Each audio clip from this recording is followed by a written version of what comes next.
nature ng mga lalaki na kailangan nyo malaman as a girl.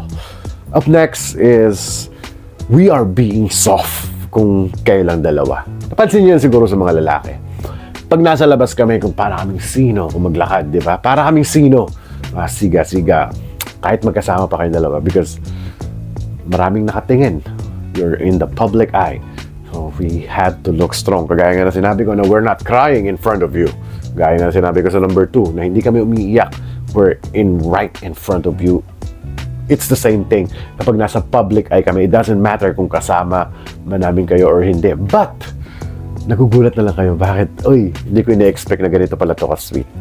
Kasi sa public, nung nakita ko siya, para siyang, di ba? Para siyang siga-siga na untouchable na kung sino.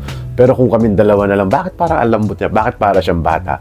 And yes, yan po ang sinasabi ko na yung mga nature namin as a lalaki. Lalo-lalo na makikita nyo, dyan yung makikita yung pagka-in-love ng lalaki sa'yo kapag he can be his own self. Na may kasabihan nga yung mga lalaki is umaastang para mga baby or mga bata kapag kasama nila yung babaeng mahal nila, which is totoo po. At yung mga babae, nag-aastang nanay pag mahal na mahal nila isang lalaki, which is true. So, kapag nakita nyo yung partner nyo na nagiging malambot pag kayo lang magkasama, is don't take it like sasabihin mo na baka joke-joke lang, nagpa-fake-fake lang yan, nagpapasweet lang yan kasi yan yung gusto mo. No, that is a real man's nature.